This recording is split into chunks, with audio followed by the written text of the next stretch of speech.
উচ্চ মাধ্যমিকের দ্বিতীয় বারাসাতের সৌম্যদ্বীপ। উচ্চ মাধ্যমিকে মেধা তালিকায় রাজ্যের মধ্যে দ্বিতীয় স্থান অধিকার করেছে বারাসাতের সৌম্যদ্বীপ সাহা। বরিশাল কলোনির বাসিন্দা সে। নরেন্দ্রপুর রামকৃষ্ণ মিশনের ছাত্র। প্রাপ্ত নম্বর 495। প্রিয় বিষয় তার অঙ্ক। ভবিষ্যতে পরিসংখ্যান বিদ্যা নিয়ে পড়াশোনা করতে চান।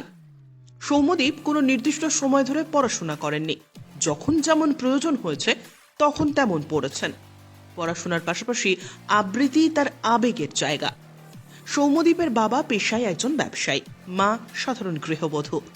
সৌম্যদ্বীপ বাবা মায়ের একমাত্র সন্তান। তার সাফল্যে খুশি পরিবার সহ অন্যান্যরা। কবি রবীন্দ্রনাথ ঠাকুরের ভারত তীর্থ। হেমর চিত্ত পুণ্য তীর্থে জাগরে ধীরে, এই ভারতের মহামানবের সাগর তীরে। হেথায় দাঁড়ায় দুবাহু বাড়ায় নমি নর দেবতারে, উদার ছন্দে পরমানন্দে বন্দন করি তারে।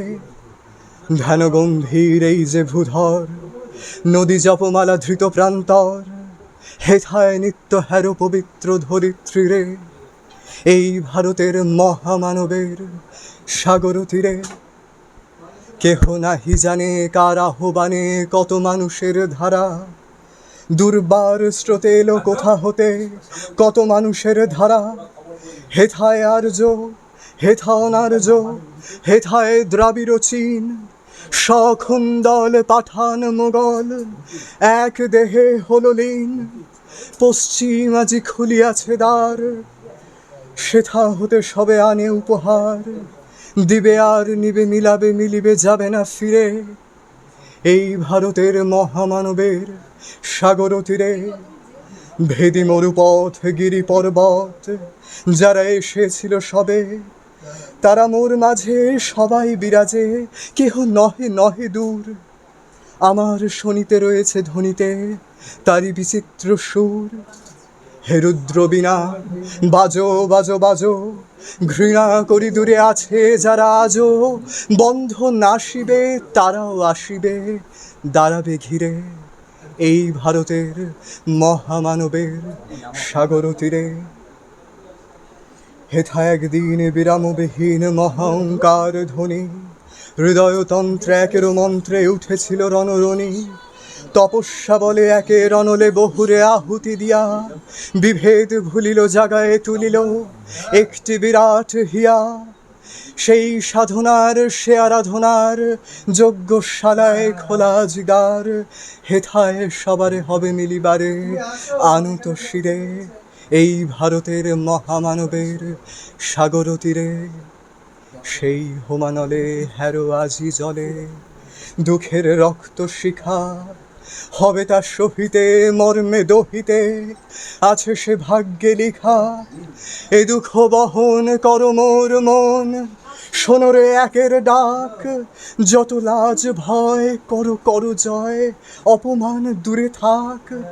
দুঃসহ ব্যথা হয়ে অবসান, জন্ম লোভিবে কি বিশাল প্রাণ। পোহায় রজনী জাগিছে জননী বিপুল নীরে, এই ভারতের মহামানবের সাগর তীরে। এসো হে আর্য, এসো অনার্য, হিন্দু মুসলমান, এসো এসো আজ তুমি ইংরাজ, এসো এসো খ্রিশ্চান, এসো ব্রাহ্মণ সূচি করি মন, সরহাত সবাকার। এসো হে পতিত করো অপনীত সব অপমান ভার, মার অভিষেকে এসো এসো তরা, মঙ্গল ঘট হয় নিজে ভরা, সবার পরশে পবিত্র করা তীর্থ নীরে, আজি ভারতের মহামানবের সাগর তীরে। ওর স্কুলের স্যাররা, তারপর আমরাও ছিলাম ওর পাশে সব সময়। তারপর ও নিজেকে না ওকে আমাদের বলে দিতে হয়নি, ও ভালোবেসে পড়াশোনাটা করেছে। হ্যাঁ, ছোটবেলা থেকেই ও যেটুক মানে যতটুক পড়াশোনা করতো মন দিয়ে করতো। ওকে জোর করে আমাকে কোনোদিন কিছু করাতে হয়। কি নিয়ে পড়ার ইচ্ছা আছে? ও স্ট্যাটিস্টিক্স নিয়ে পড়ার করতো, মানে সেইভাবে ওর বাধা ধরা নেই, তবে করতো। কোন স্কুলে পড়তো? ও নরেন্দ্রপুর রামকৃষ্ণ মিশন। ওখানে আবাসিকে থাকতো না? হ্যাঁ, আবাসিকে থাকতো। আবাসিকে থাকতো। তো মানে নরেন্দ্রপুরে কেন দিলেন? মাধ্যমিকে এই যে রেজাল্টটা ভালো হলো, তখন ভাবলাম যে ওর ইচ্ছা যখন তাহলে দিই। তখন অ্যাডমিশন দিল, চান্স পেয়ে গেল, তাই দিয়ে দিলাম। তো বাবা কি করে? বাবা বিজনেসম্যান, আর ভাই বোন কত? ও একাই। ছেলের এই সাফল্য এরপরে এই যা পরিস্থিতি বাংলার শিক্ষা ব্যবস্থা, সেই নিয়ে কি আপনারা চিন্তিত? কর্মসংস্থান নিয়ে? হ্যাঁ, সেটা তো একটু লাগেই। সেটা আমাদের পশ্চিমবাংলার এই খুবই খারাপ লাগে যে চাকরির অবস্থা এরকম দেখে, যে ভালো পড়াশোনা করেও তো কোনো মূল্য পাচ্ছে না অনেকেই। ব্যুরো রিপোর্ট, উত্তরের প্রহরী।